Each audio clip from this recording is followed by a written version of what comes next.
Bonjour à toutes et tous, très content même de vous accueillir ce matin à 9 heures avec Vincent. Et puis voilà, c'est le matin et on va pas hésiter à poser une question un peu existentielle, un peu ambitieuse d'ailleurs. On va essayer d'y répondre le mieux possible à la question des priorités de 2023 et en particulier dans ce rôle de la fonction RH, du DRH, dans un environnement, on peut dire, en transformation. C'est presque un euphémisme. Ça ne résume pas tout certainement ce que l'on a vécu et ce que l'on vit et certainement ce que l'on vivra. Et je suis très content d'être avec Vincent pour un peu éclairer nos lanternes respectives. On est tous en train d'apprendre. L'idée est de partager et d'avoir une intelligence collective sur ce sujet. Bienvenue à tous. Ça va durer à peu près 3/4 d'heure. On va faire un petit peu connaissance pour ceux qui ne connaissent pas Zest et Top Employer Institute. Je te propose, Vincent, de commencer à te présenter. Merci beaucoup, David. Bonjour à toutes et à tous et bienvenue donc, dans ce webinaire. On va tenter de vous apporter quelques éclairages sur nos ressentis, sur ce qui s'est passé en 2022 et ce qui va se passer peut-être en 2023 pour les équipes en matière de ressources humaines. Alors, quelques mots rapides sur le Top Employers Institute pour ceux qui ne nous connaissent peut-être pas. Le Top Employers Institute, c'est l'autorité internationale indépendante qui audite et certifie les stratégies, les process, les pratiques en matière de ressources humaines et qui justement certifie la qualité de ces pratiques. C'est bizarre de me voir en plein écran, David, c'est pour ça que j'étais un peu perturbé et que j'ai perdu le fil. Désolé pour l'auditoire. Donc, en fait, on a certifié cette année pratiquement 1900 entreprises dans 123 pays. Donc, on a vraiment un footprint très international. Et puis, vous voyez à l'écran les logos des entreprises qui ont été certifiées en 2022 et en France, puisque près de 1900 entreprises certifiées en 2022, dont 94 en France, avec quelques logos, j'imagine, qui vous parlent, tant en B2C qu'en B2B et tout secteur confondu. Voilà pour l'introduction concernant Top Employers Institute. Je te laisse la parole, David. Oui, et donc, une des caractéristiques qu'on adore chez Top Employer Institute, c'est ce formidable terrain d'observation que vous avez, qui est unique, et qui vous permet effectivement d'être un peu à la croisée des chemins, des remontées d'informations, de l'identification notamment des bonnes pratiques, et ça va faire partie du sujet qu'on va aborder.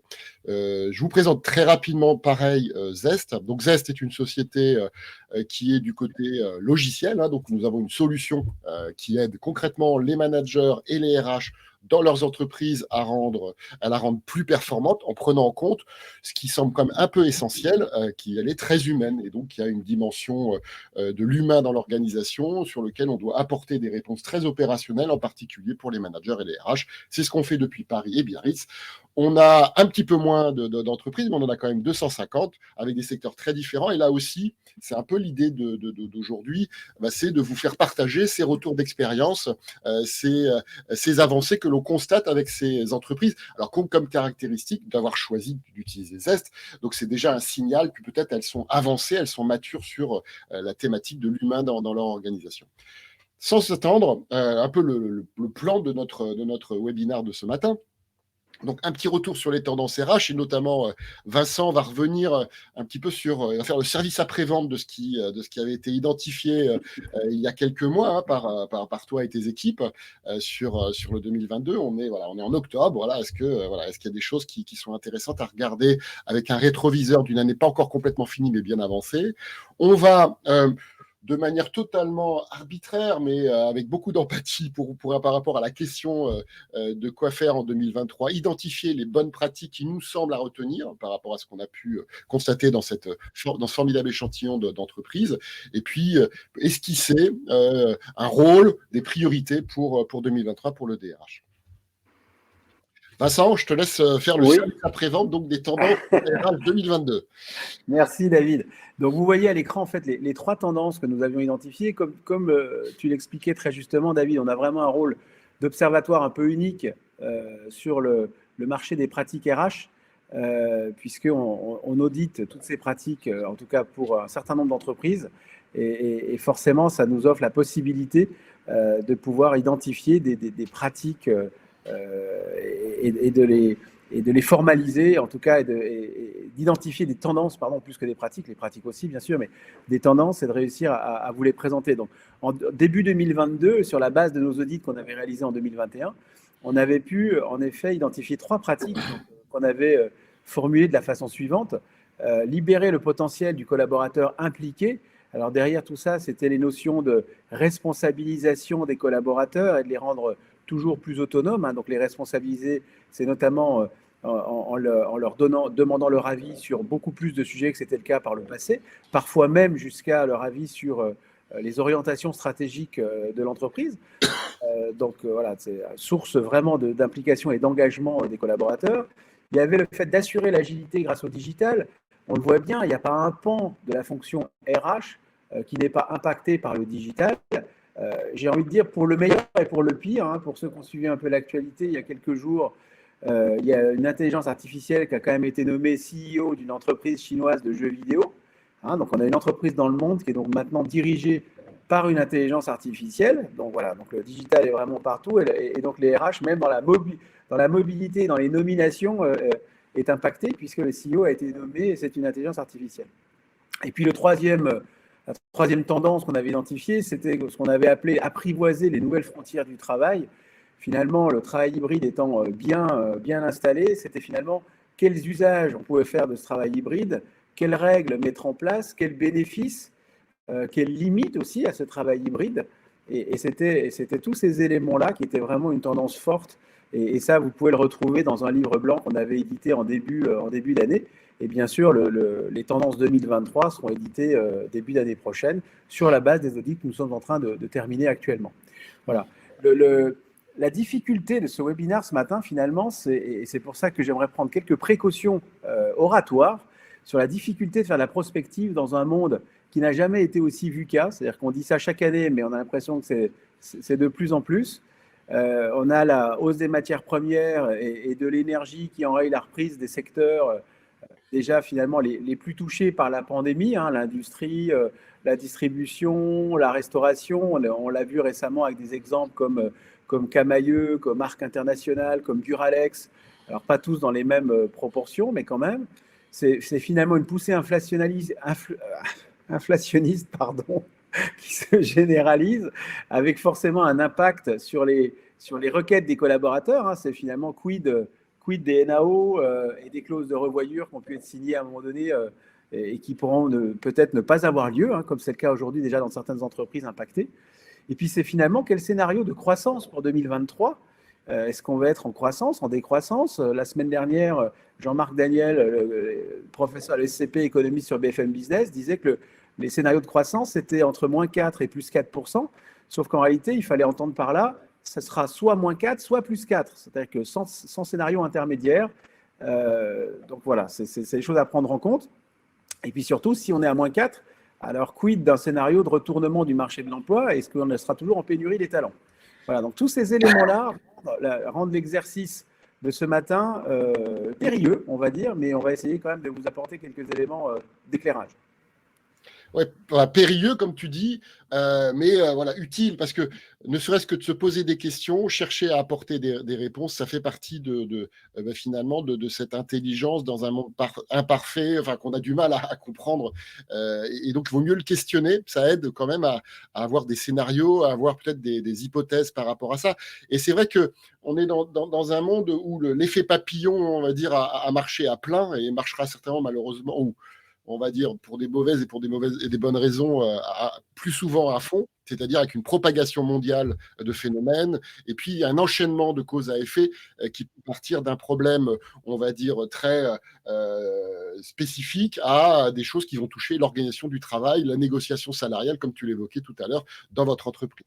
Et donc, c'est vraiment cette ouverture au monde qu'il faut avoir, qui est très importante. Nous, ce qu'on a constaté sur les 200-250 entreprises qu'on a accompagnées pendant cette période, eh bien, c'est que vous n'avez pas globalement été égaux en termes de préparation par rapport à cette tempête, on va dire, à cette situation particulière. Il y a ceux qui avaient, en particulier sur le télétravail, qui a été d'une des transformations significatives stimulées, comme on va dire, à minimum, par la Covid. Eh bien, vous n'avez pas été ceux qui avaient, bien entendu, déjà anticipé ça, qui avaient l'habitude de faire du télétravail.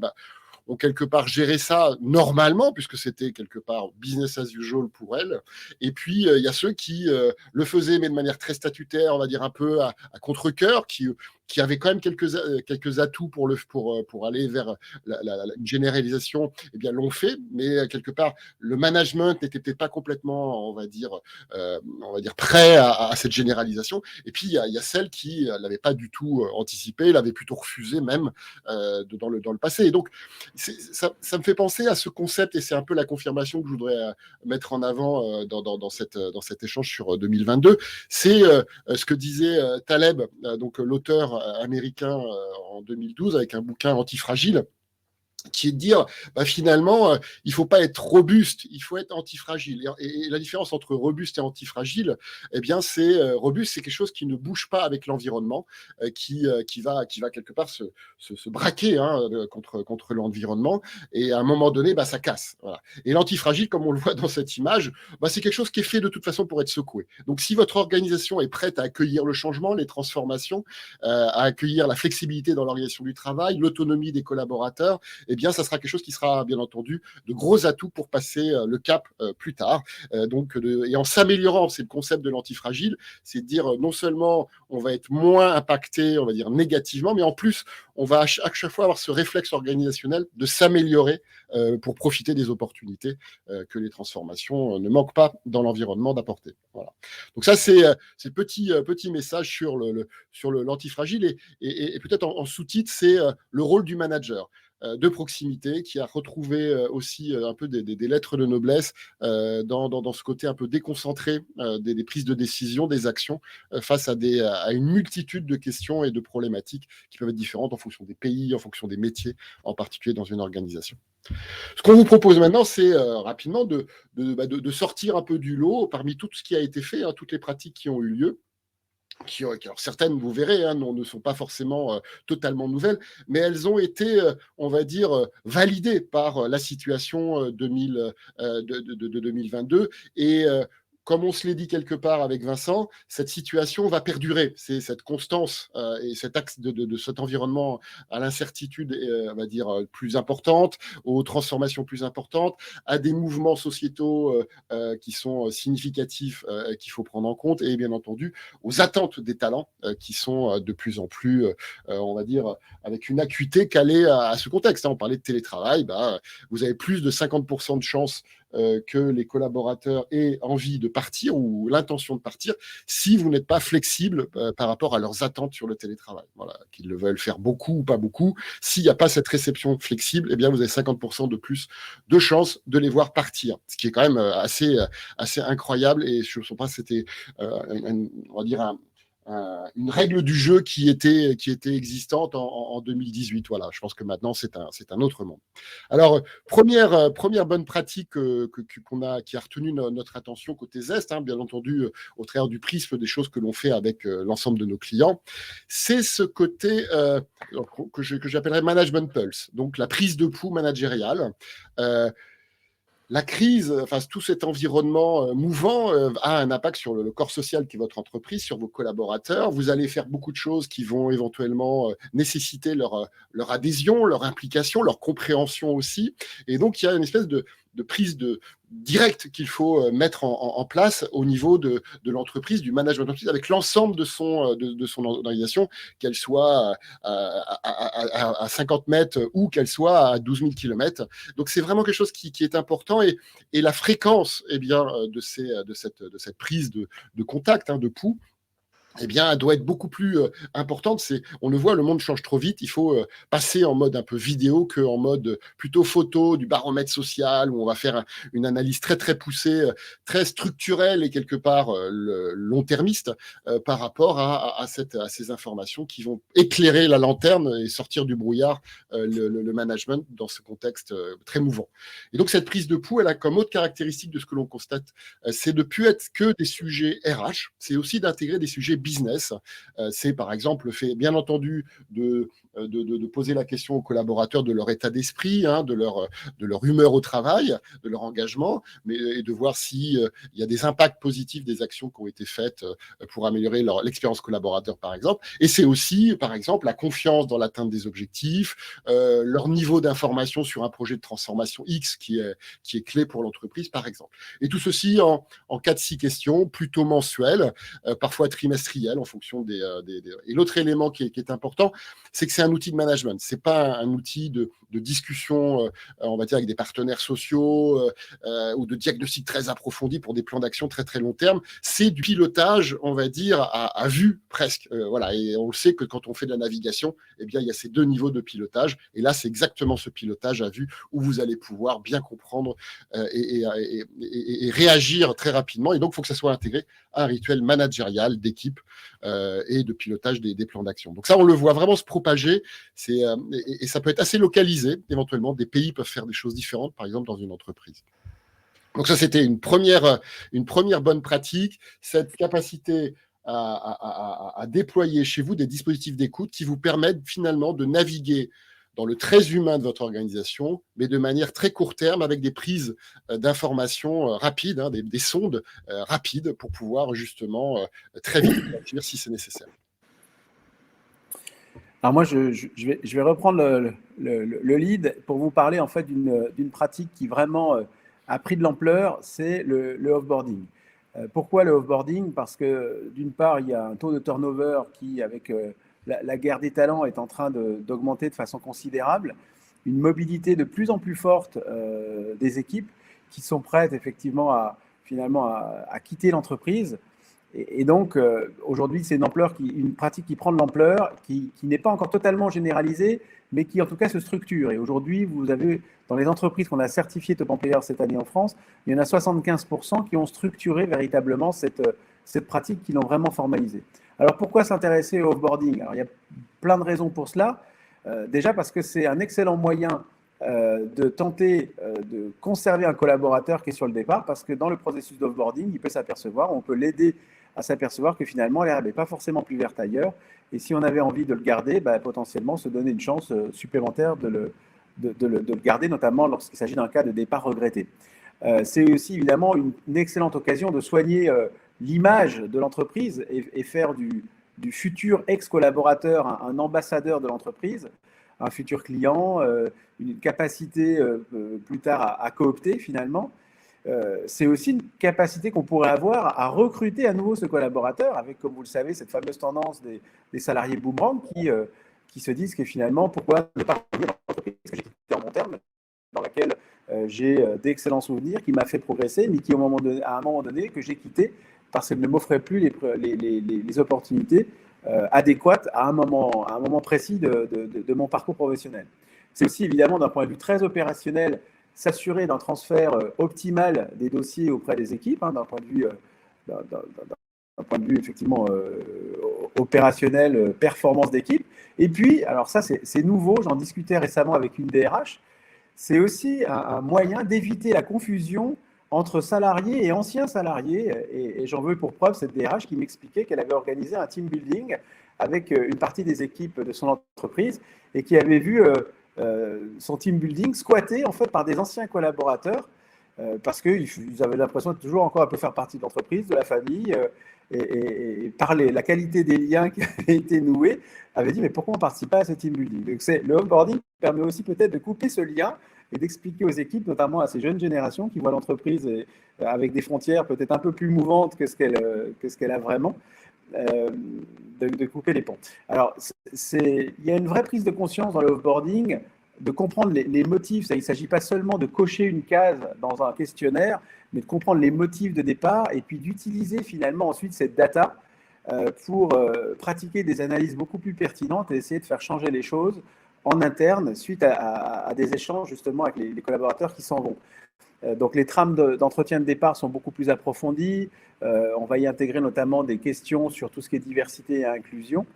Et puis, alors que par le passé, les entretiens étaient majoritairement menés par les opérationnels, le manager direct, qui faisait ça de façon peut-être un peu mécanique, aujourd'hui, ça va être quelque chose, un process qui a été repris véritablement par les RH pour pouvoir justement avoir un peu plus de profondeur que simplement des questions opérationnelles lors de ce type d'entretien, ou alors qui envoie le questionnaire pour avoir un retour plus neutre, plus à froid quand le collaborateur le souhaite, plutôt que de le faire à un moment donné où le collaborateur pourrait se sentir gêné de le faire de vive voix avec son HRBP.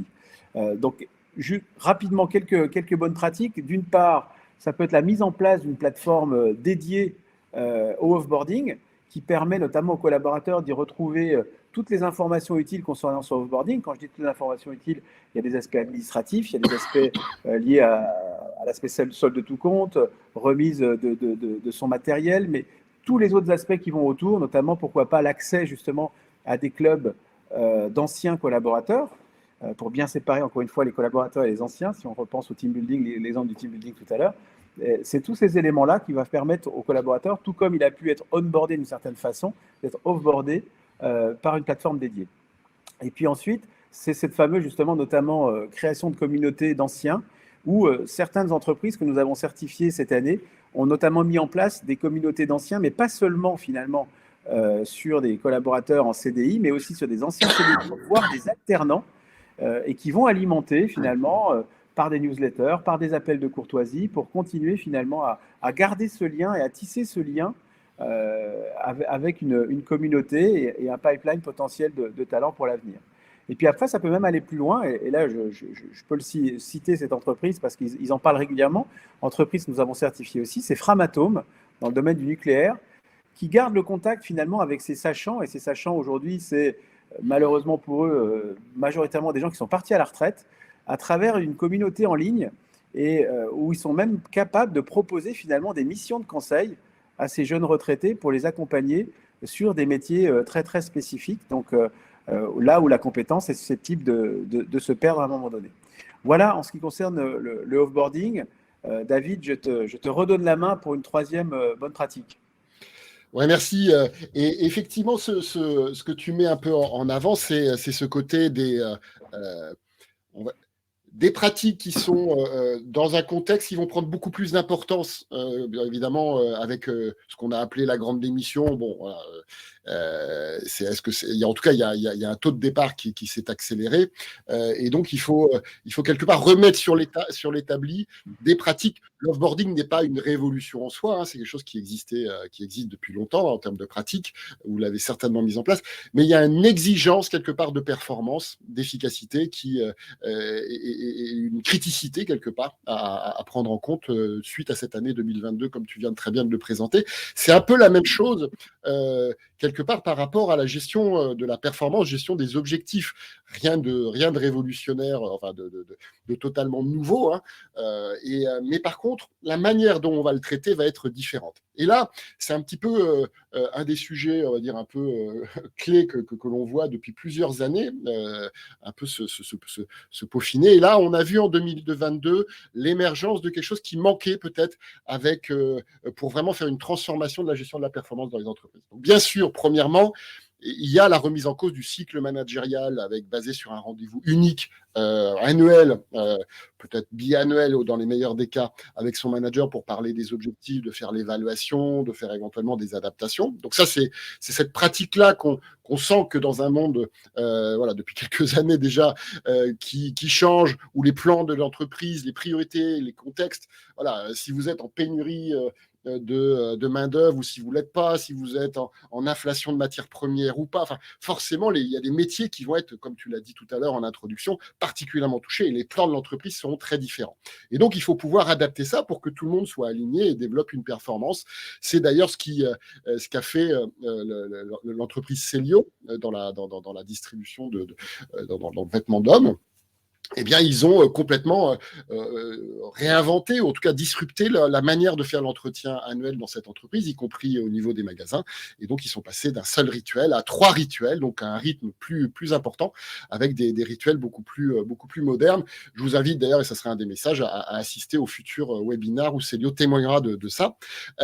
Mais là, pour moi, l'élément peut-être le plus intéressant de 2022, c'est les OKR. Donc, OKR, ça veut dire objectif, key result. Donc, encore encore un acronyme, mais dans la gestion de la performance, on est habitué. On avait les objectifs SMART, hein, donc voilà. Là, vous en avez peu que 3, donc ça, c'est plus simple, hein, donc vous devriez plus facilement les retenir. Mais derrière cet acronyme, qui dit quoi en gros? Cet acronyme dit il faut avoir des objectifs et il faut avoir des key results. Donc les key results, c'est vraiment se dire ce qui est important, c'est l'atteinte de résultats qui vont être mesurables et pas forcément le comment, mais qu'est-ce qu'on veut atteindre, qui est le plus important. Et donc ça va sur cette identification assez simple de la définition d'un objectif avec ses résultats attendus quelque part. On va laisser une place importante à la responsabilisation, à l'autonomie des équipes qui vont trouver les moyens pour atteindre ces résultats. Donc, on va être moins sur le comment, mais plus sur le pourquoi, le quoi. Et ça, c'est un mouvement important que l'on voit sur de répondre à des aspirations des collaborateurs, d'avoir de l'autonomie, hein, bien entendu, et des équipes. Et c'est aussi la possibilité de s'aligner avec quelque chose qui a du sens, puisque l'objectif prend une attention particulière à définir un cadre motivant, ambitieux, qui va me laisser justement cette autonomie. Donc, c'est derrière cette définition, c'est à la fois comment on formalise l'objectif, comme on le voit ici, par exemple sur être un employeur de référence dans son secteur. C'est aussi bien plus que ça. C'est, alors contrairement à Smart, qui était juste sur la définition pour être bien calé pour faire une évaluation de performance en fin d'année, hein, et pas avoir trop de discussions ou trop de difficultés. Là, OKR, on est vraiment dans la dynamique de management, et c'est moins la définition qui est importante, plus que la dynamique qui est créée, l'entraînement qui est créé, donc avec des cycles courts, où on va discuter des OKR, on va les mettre à jour, on va éventuellement les adapter, on va être vraiment dans une dynamique où on dit à chaque fois comment je peux contribuer aux OKR plus stratégiques, hein, qui sont au niveau de l'entreprise. Et donc, on va être dans cette dynamique agile, avec des adaptations courtes, des sprints qui sont en général du trimestre au minimum, hein. Certains vont jusqu'à la semaine en termes de pratique. Donc, on est vraiment dans un système de management où la conversation continue managériale qu'on évoque depuis très longtemps, eh bien, elle est équipée par cette façon de définir des objectifs, de créer un cadre où chaque équipe va s'aligner, et puis d'avoir des rituels de discussion qui vont mettre le manager, non pas dans du command-contrôle, parce que là, on serait dans de l'excès de micro-management, mais vraiment dans une posture de coach du succès, hein, comme un entraîneur qui va débriefer, accompagner ses équipes au fur et à mesure de l'avancement de ces OKR. Et ça, c'est, je pense, une vraie accélération qu'on a vue. C'est quelque chose qui date des années 90 à peu près, voilà, si on est vraiment sur que Google a vraiment propagé les OKR. On le voyait un petit peu dans les startups, bien sûr, et dans des industries très technologiques. Et là, on le voit partout, vraiment se propager. Et c'est, je pense, un élément clé que l'on constate, c'est une propagation qui va au-delà, notamment dans des secteurs d'activité plus traditionnels, voilà, les assurances, la banque, voilà, et l'industrie. Donc, voilà, c'est un peu pour moi le chaînon manquant entre l'intention de dire il faut un management, une conversation continue, et puis on discute des objectifs de manière un peu tradie, une fois, enfin, quelque part en mode commande contrôle. Il y avait une dissonance. Voilà. Là, il y a un ADN, il y a une technique qui permet d'aligner stratégiquement et d'avoir ces conversations continues vraiment orientées sur la prise d'action courte pour pouvoir atteindre des objectifs qui à chaque fois vont être bien entendu renouvelés. Voilà, donc ça c'était la troisième pratique qui nous semble, enfin du côté ZES, vraiment se développer de manière accélérée depuis 2022. Et par rapport à ce qu'on dit à 2023, avec toute cette incertitude, bien entendu, ça sera très utile pour ceux qui l'ont déjà déployé et ceux qui se posent encore la question. Alors maintenant, on va, pour un peu finir, prendre un peu de recul par rapport à ça et se projeter sur 2023 par rapport à ce rôle du DRH, de la fonction RH qui l'accompagne. Et on a identifié trois mots-clés, hein. Donc, on n'est pas dans le modèle d'Ulrich, voilà, où on va vous définir toutes les composantes de la RH, mais ça nous semble vraiment être des choses qui sont intéressantes à mettre en valeur. Et bien entendu, c'est partiel, hein. Il y a plein d'autres rôles que les DRH doivent avoir, hein. Il y a un agenda social qui est très important, on pourrait en parler.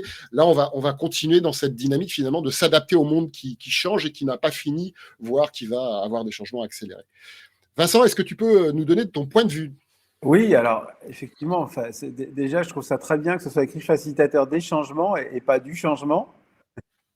Euh, Ma conviction, moi, c'est qu'en 2023, je dis l'ADRH, au sens de la direction des ressources humaines, hein, bien sûr, sera protéiforme comme jamais. C'est-à-dire que avec la conduite des changements, justement, et puis la gestion d'un nombre incroyable et incroyablement croissant d'injonctions contradictoires en toile de fond. Euh, je vais te donner quelques exemples pour étayer mon propos. Déjà, un premier volet qui sera un volet social, mine de rien, où aujourd'hui, il y a une vraie problématique de revalorisation des salaires et de partage de la valeur. On le voit bien avec la qualité de taxation des super profits. La question, c'est est-ce qu'il vaut mieux taxer les super profit ou finalement partager la valeur auprès des collaborateurs avec la mise en œuvre d'un dividende salarié, dividende de travail, comme c'est prévu par le Code du travail.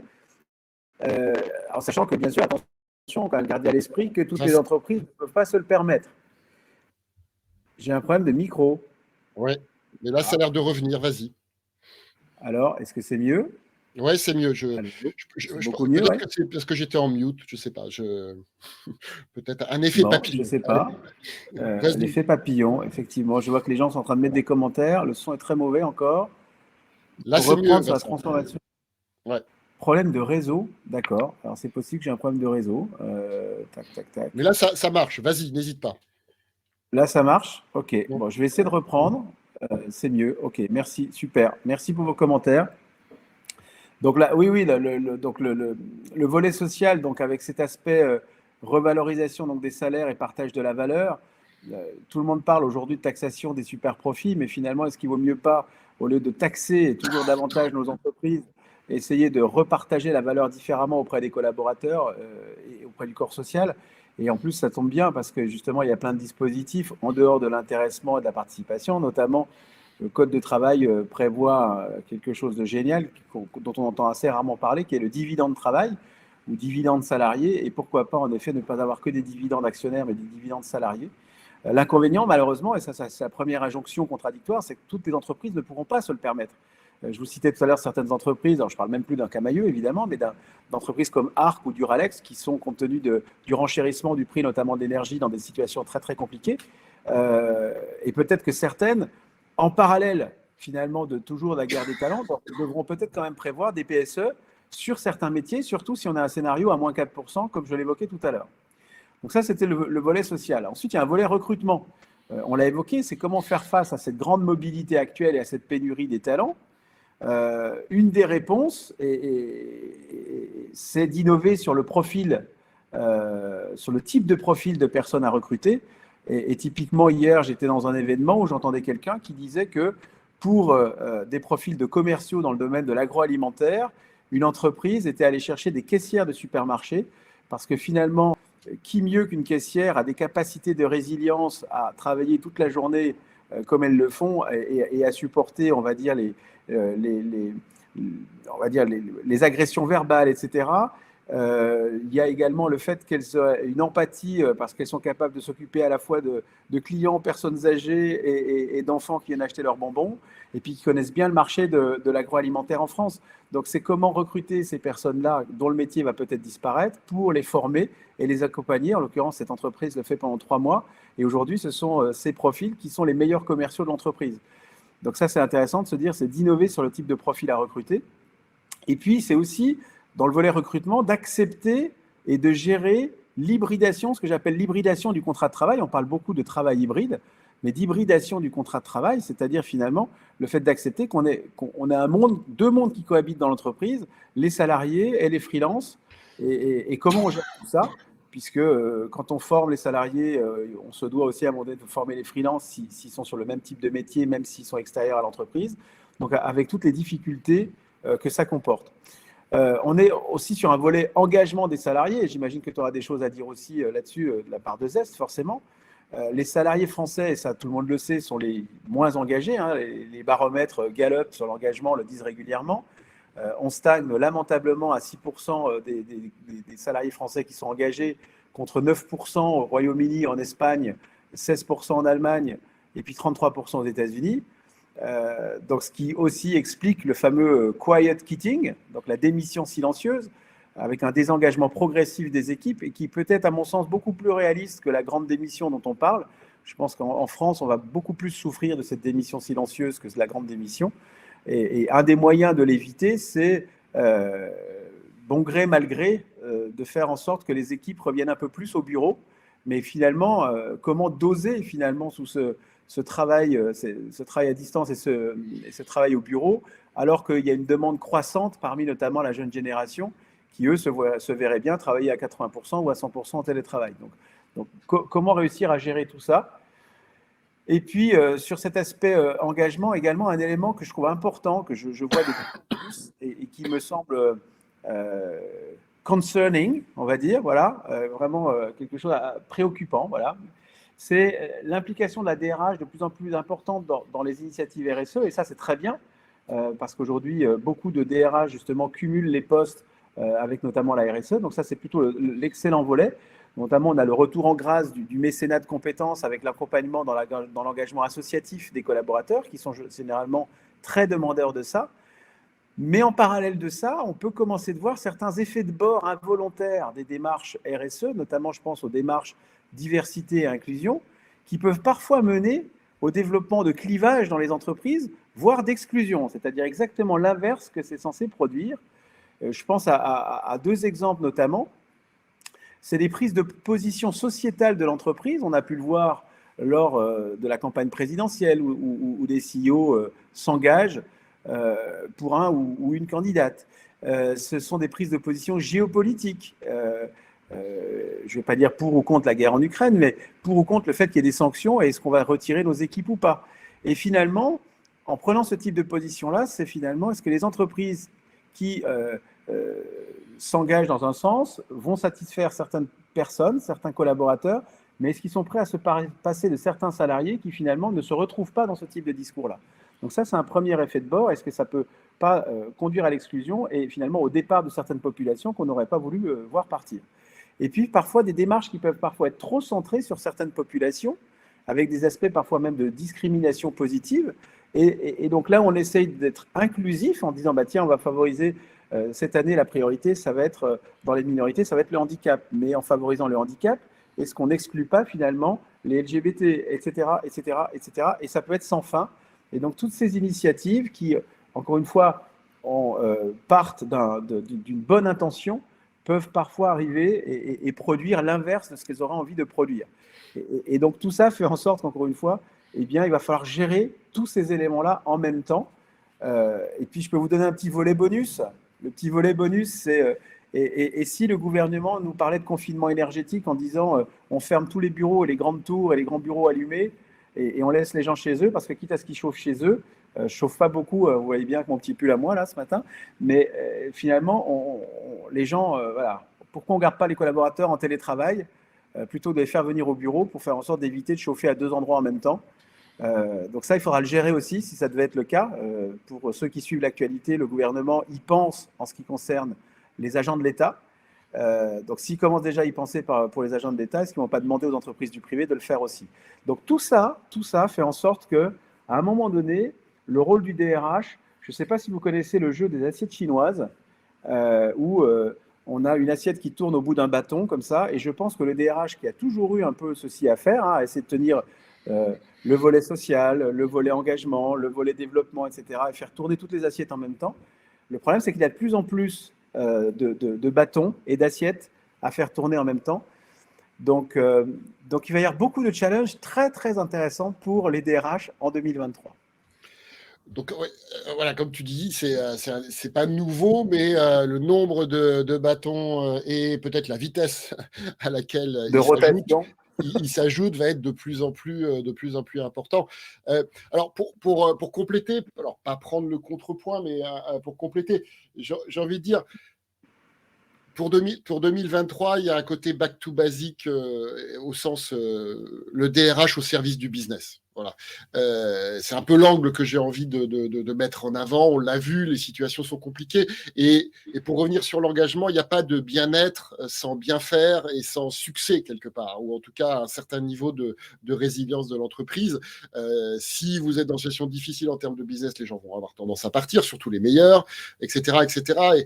Et donc, je crois que ça doit être peut-être l'une des préoccupations, et je ne parle pas de sociétal, je parle de business. C'est quoi les gros challenges agenda du business en termes de transformation, en termes de difficulté à atteindre les satisfactions clients, vraiment des objectifs business, et de se mettre dans cette situation business partner.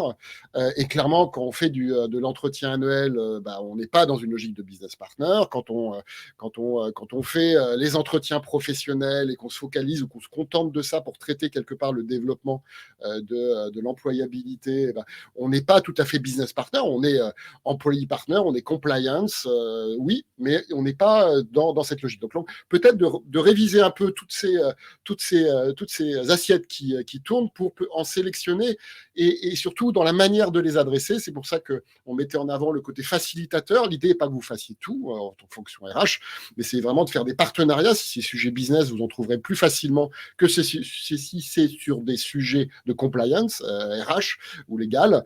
Donc ça, je pense que c'est vraiment une posture importante. La deuxième chose, c'est qu'effectivement, comme je le disais, c'est qu'il faut choisir les sujets qui sont connectés à un enjeu, le taux de rétention de collaborateurs de première ligne, parce que sinon les magasins ou les restaurants ou l'usine ne peut pas suivre la cadence, par exemple. Trouver des talents qui sont particulièrement critiques, ou les fidéliser. Ça fait partie de cet alignement avec le plan opérationnel, le plan business de l'entreprise. Et ça doit sortir, c'est-à-dire que vous le faites peut-être certainement déjà, il n'y a pas de problème, mais il faut encore le plus le mettre en avant et peut-être aller encore plus loin dans ce partenariat, en particulier avec les managers. Je pense que c'est l'autre élément clé, c'est qu'il y a beaucoup de choses dans l'engagement, dans la rétention des collaborateurs, dans les réponses un peu opérationnelles, dans l'exécution quelque part de vos process RH. Il faut reconnaître que le manager est un acteur clé. Voilà. Et cet acteur, peut-être qu'on n'en a pas été suffisamment, on va dire, à son écoute, on ne l'a pas suffisamment aidé, on a voulu lui imposer peut-être des transformations managériales qui venaient un peu d'en haut en disant les nouvelles compétences managériales qui ont été décidées en comité de direction, voilà, etc. Et donc, ils doivent se mettre un petit peu au pas là-dessus, avec une nouvelle posture. Mais est-ce qu'on a fait du design thinking? Est-ce qu'on a fait de cette conception des pratiques, des compétences, des rituels pour les managers en fonction de leur réalité terrain? Je parlais de Célio tout à l'heure. Célio, par exemple, dans l'ingénierie qui a été faite des rituels que vous découvrirez plus tard, c'est d'avoir un process différent entre le réseau, donc les magasins, et le siège, parce qu'il y a une réalité opérationnelle, il y a des besoins qui sont différents. Et c'est pas, on va dire, une vision monolithique qui vient d'en haut d'une façon de traiter. Donc je crois que le partenariat avec les managers, ils vont vous aider, ça sera les premières personnes qui vont vous aider sur le terrain, et il faut aussi, bien entendu, les aider et être dans un... Voilà, faut pas être que preneur, il faut que taker, il faut être giver aussi, et donc avoir ce vrai partenariat avec les managers qui me semble essentiel. Et ça, on le voit tous les jours. Enfin, Eloasso, par exemple, qui est l'un de nos clients, c'est les OKR que j'évoquais tout à l'heure, c'est la fonction RH qui l'a proposé au business. En disant, voilà, comité de direction, voilà, c'est quelque chose qui, en termes d'innovation managériale, de réponse opérationnelle aux enjeux de l'entreprise, on n'est pas dans le sujet stricto sensus RH, clairement, c'est d'être aussi force de proposition et d'être en capacité, en plus, d'aider au déploiement, à la mise en œuvre efficace. Voilà. Toujours sur le sujet OKR, d'ailleurs, une mutuelle que j'évoquais, la mutuelle est co-sponsor de la démarche et elle s'est connectée à un plan stratégique de l'entreprise qui commençait et il fallait trouver la manière de pouvoir le réaliser le mieux possible. Et donc, c'est la DRH qui a été force de proposition aussi sur cette façon de faire, finalement, de manager l'entreprise et le déploiement de la stratégie. Donc, c'est là où on voit la posture et la position et les priorités un petit petit peu d'action. Donc voilà, mon message, c'est pas tout à fait back to business, to basic, c'est back to business, avec vraiment une priorisation peut-être aussi et de changer un peu la manière de procéder dans la façon de déployer des solutions, en écoutant bien entendu les premiers intéressés et en particulier les managers. Alors, on arrive bientôt, oui, on arrive à la fin là. Est-ce que donc tu as quelque chose à rajouter, une petite conclusion, un petit message avant notamment qu'on parle de prochains rendez-vous que l'on propose? Alors non, j'allais en effet plutôt enchaîner directement sur la suite et sur un prochain webinaire que nous organisons, mais on va déjà peut-être prendre les questions. Il y a eu beaucoup Ouais. de commentaires là pendant que tu prenais la parole. Je suivais un peu Yes. les commentaires qui étaient faits sur les OKR et je partage complètement. Notamment, il y avait des remarques sur les différences entre KPIs et OKR. En fait, les OKR, c'est ce qui permet aussi l'OKR d'une entreprise, c'est finalement la somme des OKR de l'ensemble des équipes qui elles-mêmes sont la somme des OKR individuels des collaborateurs. Donc c'est ce qui permet finalement de cascader véritablement sous format de balance scorecard l'ensemble des objectifs de l'organisation, là où KPI peut être défini hors sol, entre guillemets, totalement différemment. Alors oui, je peux peut-être juste rajouter un point là-dessus. Enfin, les KPI, ça va vraiment mesurer votre activité. On va dire, ouais, vous devez faire du chiffre, vous devez faire de la marge, vous voulez faire de la production, etc. C'est vraiment vos KPI d'activité. En général, ils ne changent pas. Hein. Voilà, c'est des choses qui sont assez stables dans le temps, ou toujours un peu peut-être plus ambitieux, alors que les OKR vont être vraiment sur des aspects plus de transformation, de changement, d'adaptation. Voilà. Donc c'est plutôt une dynamique, on va dire ça comme ça, de transformation. Et les deux, bien sûr, s'entretiennent. Hein. Les OKR, s'ils sont réalisés, vont bien sûr avoir un impact sur les KPI. Alors, est-ce qu'il y a des questions ou d'autres remarques? Il y a des débats, des débats passionnés sur le fait qu'il faille absolument que les OKR soient aussi mis en place au niveau des équipes RH. Et ça, on bah peut oui. D'ailleurs, on a que le partager. Ouais, on a des exemples on a une dizaine d'exemples d'OKR sur notre blog. Si l'équipe peut partager ça, ça sera avec plaisir. Je pense que c'est une bonne façon de faire. Et globalement, d'ailleurs, dans le facilitateur de la thème du facilitateur de changement, il y a ce côté montrer l'exemple. Voilà. Et être vous-même des laboratoires voilà, pour, on va dire, tracer le sillon.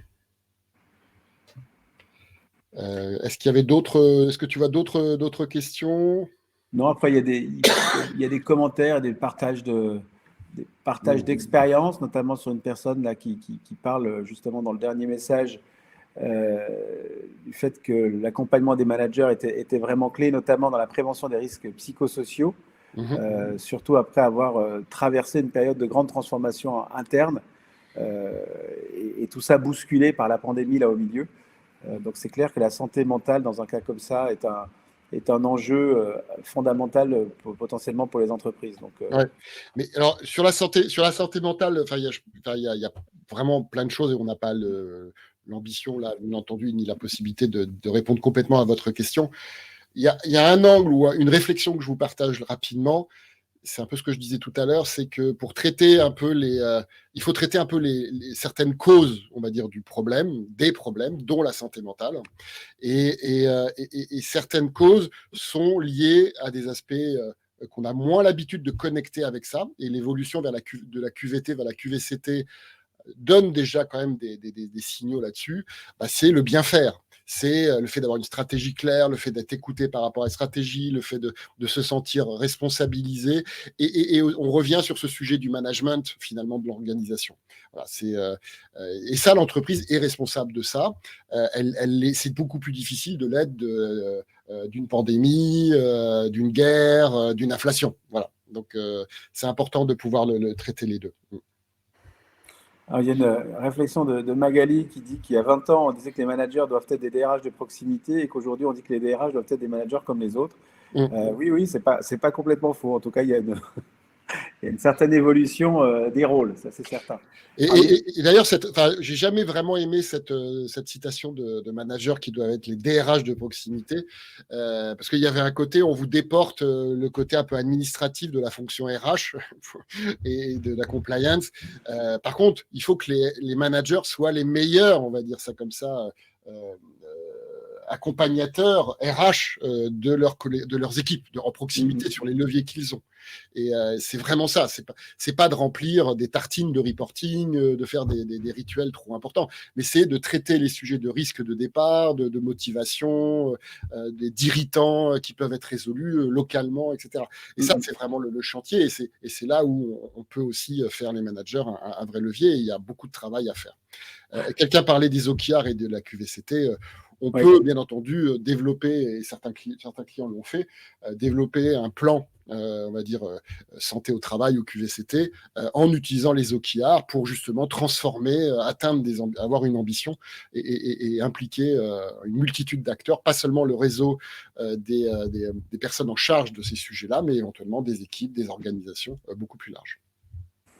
Il y a quelqu'un qui, ça je trouve vraiment la pratique excellente parce que c'est quelque chose qu'on voit de plus en plus aussi dans les entreprises qu'on audite et qu'on certifie. Nous invitons nos managers à partager leur mode d'emploi avec leurs équipes, ça facilite les relations de travail. Il est évident qu'aujourd'hui, le fait d'être transparent sur les attentes permet de donner du sens finalement au travail des collaborateurs au quotidien parce que s'ils savent pourquoi le manager les attend sur tel sujet plutôt que tel autre, eh bien, c'est beaucoup plus simple. Ça permet, quelque part, d'avoir une vision commune et de ne pas se dire, mais est-ce qu'il n'y a pas un agenda caché parce qu'il ne nous a pas partagé ses objectifs et sa feuille de route et son mode de fonctionnement. Et là, on le voit bien, typiquement, par rapport à ce qui se passe dans le reste de l'Europe, où en France, on a commencé d'être un peu transparent par rapport à ça, mais on l'est beaucoup moins que dans les autres pays d'Europe, où on est beaucoup plus enclin, justement, à être transparent sur, notamment, les objectifs d'un manager. C'est-à-dire dire quand un nouveau collaborateur arrive, lui dire, bon ben voilà sur quoi moi je suis attendu. Donc, ce qui va expliquer pourquoi moi, en tant que manager, je t'attends sur tel sujet et tel sujet. Donc, ça me semble une excellente pratique, en effet. Ouais, c'est une excellente pratique et on voit qu'il se propage. Hein, on le voit dans le partage des résultats, par exemple, des baromètres. Où voilà, l'approche traditionnelle, c'est un peu de maîtriser totalement le diagnostic, la communication, etc. Et alors que dans la réalité, voilà, il faut justement aller sur l'amélioration. C'est cette dynamique qui est importante. Et il vaut mieux mettre la poussière sur le tapis que dessous pour pouvoir traiter justement ce sujet-là concrètement.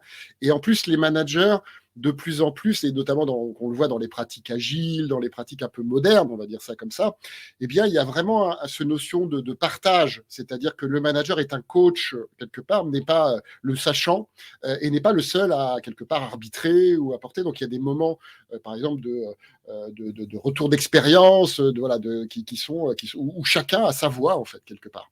Et finalement, le manager, il est aussi intéressé. Il porte moins de choses sur ses épaules et quelque part, il a l'assurance que son équipe va être engagée dans la mise en œuvre des résultats du REX. Donc, quelque part, tout le monde a gagné. Alors, c'est une vraie...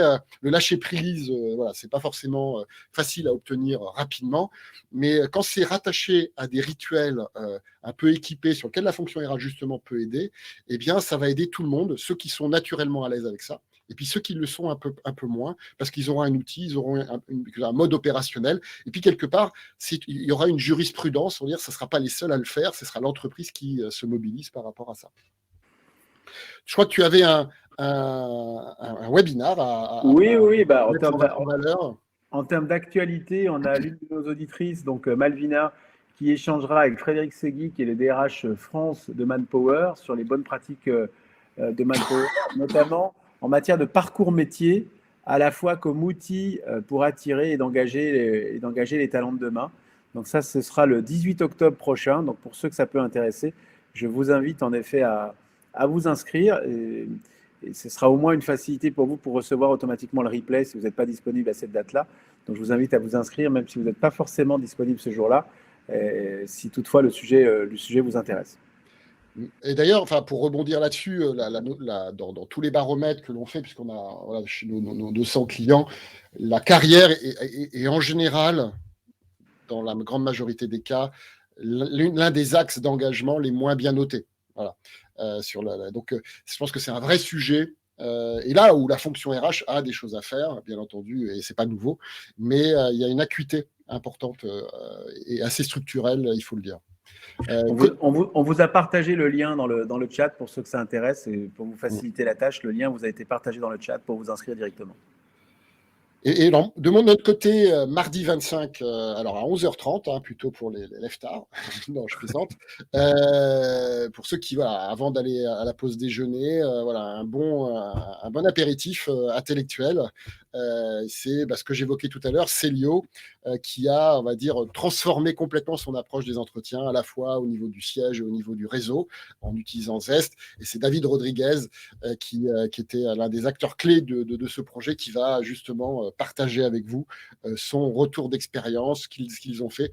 Et donc là, je pense que c'est vraiment quelque chose de très intéressant, parce que même si vous n'êtes pas du retail, on va dire ça comme ça, la manière dont ils l'ont fait, sous les contraintes qu'ils l'ont fait, quelque part, de leur activité, et par rapport à l'agenda qu'ils avaient, c'est quelque chose de toujours très inspirant et très concret. Donc voilà, là aussi, inscrivez-vous au moins pour avoir le replay, et puis encore mieux pour pouvoir assister et interagir avec David. Voilà, on a débordé un petit peu, mais on vous remercie avec Vincent de votre participation, que vous soyez là maintenant en ligne ou bien entendu que vous regardiez en replay. Moi, mon mot de la fin, c'est voilà, n'oubliez pas en tant que RH, de profiter de cet environnement compliqué pour quelque part aider votre organisation, votre entreprise à développer les soft skills de l'entreprise, hein, l'empathie organisationnelle, l'agilité, la flexibilité. Voilà, c'est des formidables chantiers sur lesquels vos dirigeants, vos managers ont beaucoup besoin d'accompagnement, et c'est une nécessité très business et très opérationnelle. Vincent ? Ravi d'avoir partagé ce début de matinée avec toi et avec tout l'auditoire. On avait un auditoire très, très nombreux ce matin. Donc, merci à vous tous pour votre intérêt pour ces sujets-là. Et puis, rendez-vous très prochainement pour d'autres partages, d'autres échanges en webinar, en one-to-one avec les uns avec les autres. Et n'hésitez pas à nous solliciter, bien entendu. On sera ravis, parce qu'on est passionné par ce que l'on fait, de voir comment on peut concrètement vous aider. Très belle journée et à très bientôt. Au revoir. À très bientôt. Bonne journée. Au revoir.